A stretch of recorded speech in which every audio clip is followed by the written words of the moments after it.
I want to be going against the grain, and I'm just going to say it right out the gate. I really love this chapter, despite people's problems with it, despite obviously this being apparently the worst chapter of One Piece, which this is so far away from that. I'm just going to say that fundamentally I love this chapter. Like, this is a great chapter. It fits narratively, thematically, it fits with Bonney's character development, it fits with what Luffy's very character represents. This is straight up a good chapter. So before I go any further, that's just straight up what I wanted to say first, because obviously, as you can see by the title and the thumbnail, there's been a lot of negativity around One Piece chapter 1118, and the reason for that is because of this panel, as you can see before you, with Bonney turning into a Gear 5 lookalike, using her Devil Fruit abilities. Basically, she's doing like a Nika future, and she is able to probably access, like, Gear 5 abilities like Toon Force, etc. And this has a lot of people upset. And one of the big things that I have been seeing from the community, the One Piece community at large, is that this undermines Luffy's overall struggle to obtain his form. This also upsets the balance of power. Talk about that in a second. But also on top of that, it makes it look like, Gear 5, or at least Nika in general, isn't all that, because obviously someone else was able to obtain it. There's a lot of conversation around this, but if I really wanted to boil this all down, it really comes down to the power scalers. That a lot of people that are genuinely upset with this overall twist at the end of the latest chapter is the power scalers that are constantly comparing characters every single week on who is stronger than the other. You have people saying emperors are stronger than admirals, admirals are stronger than emperors, Sanji's a fraud, and you would never be able to beat, let's say, someone like Katakuri, all sorts of type of stuff. You always have, these power scalers going back and forth and arguing which character is stronger because of a certain panel that they see. And to be fair, I do enjoy myself a good power scaling discussion. I mean, I love that type of stuff, even if it can get a little bit annoying to a degree. It is fun. I do like to dive into that. Just theorizing, could this character so-and-so beat this other character? If they were pitted in a death match with each other, would they be able to win? That is fun. I understand the appeal, and I enjoy that. But at the same time, there is a limit to where I feel like a lot of people get so preoccupied with scaling or power scaling in general that it blinds them from actually the thematic storyline of what is actually taking place within the verse of the series they're reading. And I'm not going to say I'm the most intelligent person or someone that's able to comprehend every single little detail of every single thing I read, but I feel like everything that has been set up prior to what this arc of One Piece has been about Egghead, it's been about Bonney. And I think that is a perfect segue to really just get into this subject before I go any further. Bonney has been our central character of this arc, and alongside of that, Vegapunk and Kuma.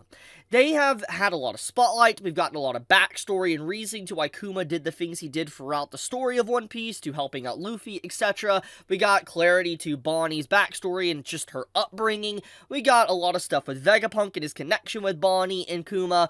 There was a lot we learned about the whole family, so to speak. And the very focus of the arc is more or less kind of, besides the Vegapunk stuff and the revelation of the rising tides and sea, it is about Bonnie's story and what the world government, or at the very least the elders, have done to her family, done to her, and done to Kuma, done to her mother, all these different type of things. And any person that's been in her life has been basically shackled to the world government. And in this chapter of One Piece, the latest chapter, Bonney turns into Gear 5 Luffy, and what Gear 5 or Nika represents is liberation. It represents freedom itself, and that has been the theme since the very beginning. It's the drums of liberation, and that is literally what Oda started off with Gear 5, and it's been constantly hammered in and mentioned ever since its introduction. And Bonney, as a character throughout the entire arc of One Piece, has basically been a slave to her past, a slave to the world government, the elders. I mean, we saw her try to stand up against Saturn, etc. We saw how that went, and with her transforming into like a Nika-looking version of herself, it basically means that she has unleashed her true self. She has let go of the shackles that have tied her down, and she is fully liberated. It fits very thematically and narratively with the story, because that is what Luffy's character is supposed to do. That is what Gear 5 is supposed to do. And so in this way, it is a nice, like, continuation of Bonney's character development, that she is now in a better place, and she is actually the person that Kuma wanted her to be. Kuma wanted Bonney to eventually see, Nika, wanted to, basically Bonney to, be happy and have a life out there, etc., and she obviously is getting that right now, and so this very panel expresses that freedom and happiness that she is now being able to obtain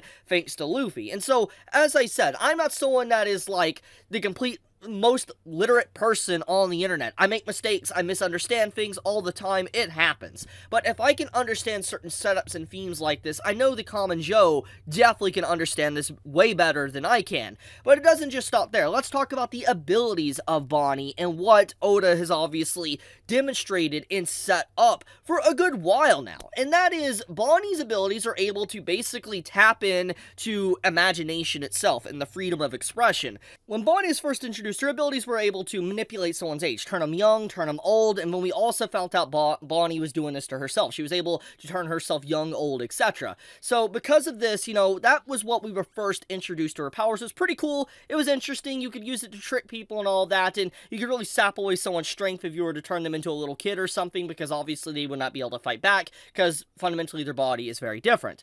But within Egghead, the latest stuff of One Piece, this arc, Bonney's abilities have kind of been expanded upon, finding out more about her abilities and that she's able to basically manipulate her very essence itself with the power of imagination and her own psyche and mindset. And this references this final chapter of liberation, of, freedom of expression, etc., because depending on how Bonney is feeling, depending on what she views as possible, is what her devil fruit is technically capable of. And so let's give a good example of this. So back in chapter 1094, etc., around there, like 20 so chapters ago, we saw Bonney facing and squaring off against Saturn. And Saturn, was basically telling Bonney that Nika doesn't exist, he's not real, trying to undermine the heritage of Bonney, her parents, and everything, just trying to really hurt her and make her mindset just dwindle and not really have a good outlook on life. We saw her expression and how sad she was. And so when she tried to use a muscle form of Nika,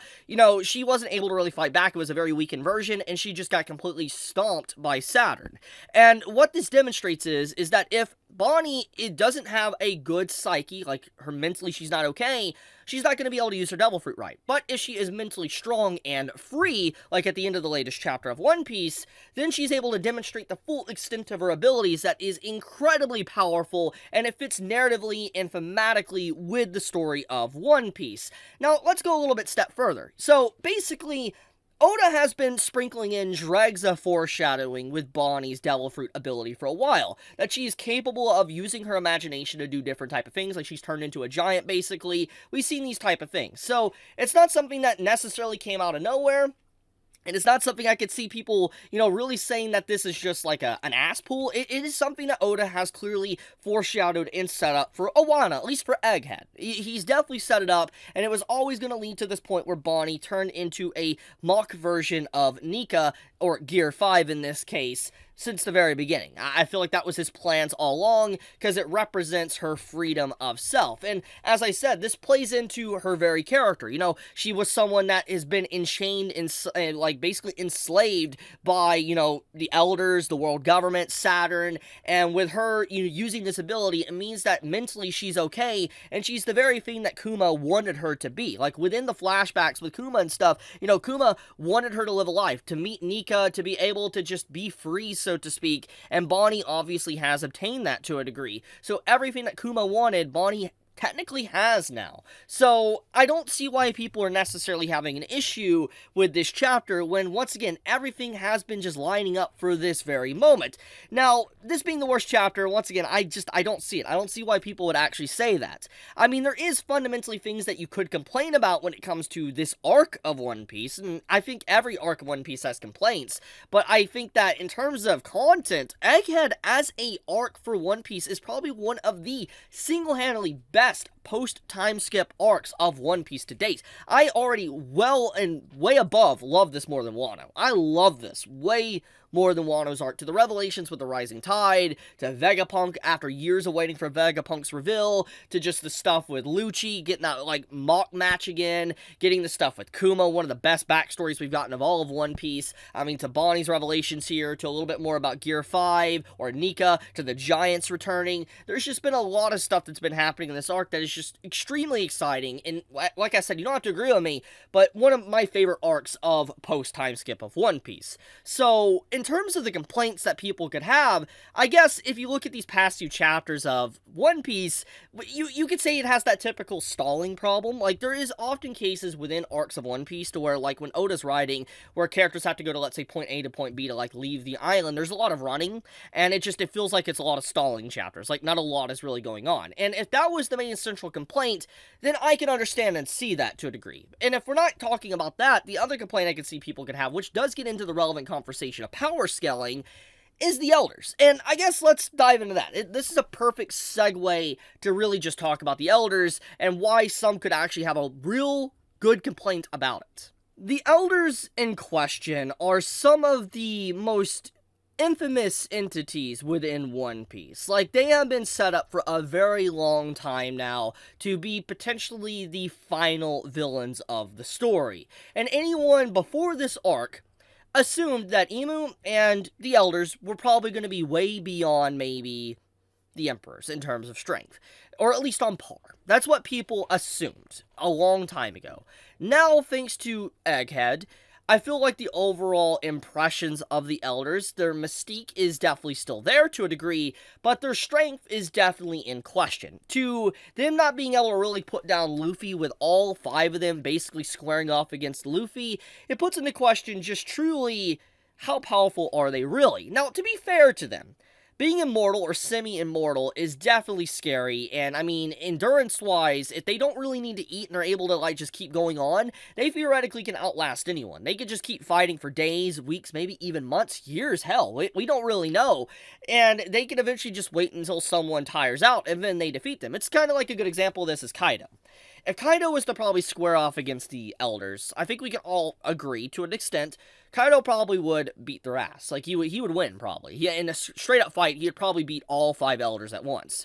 But, if the Elders were to continuously show their immortality like they've been showing, and, you know, kept getting back up, eventually they would tire Kaido out, and Kaido would eventually fall to them. Because that's just at least what's been demonstrated. Immortal enemies are not necessarily supposed to be overwhelmingly powerful where they one-shot you. They get you because they just have infinite stamina, endurance, and they'll just wear you down to the point where you can't fight anymore, and then they defeat you. Even the weakest person will eventually win if they have full-on blown immortality against somebody. So, their threat, to a degree, is still there, but in terms of power, they definitely have been undermined a lot, because you have people like, you know, just people that are not even Luffy squaring up to them and guarding against their attacks. And to be fair, we are in the endgame of One Piece's storyline, which is fine, but the Elders, from our impressions of the story to this very point, are technically the endgame enemies. Besides, obviously, Blackbeard, maybe Shanks, etc.,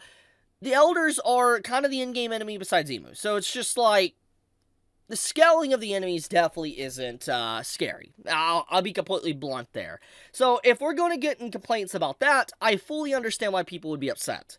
But besides that, no. The arc of Egghead has legitimately been fantastic, and anyone just complaining about this panel, I truly think they're overreacting. That's my opinion. I'll leave it at that, though. Thank you so much for watching. May all of you have a fantastic day or night wherever you live. Be safe, stay healthy. Chibi out.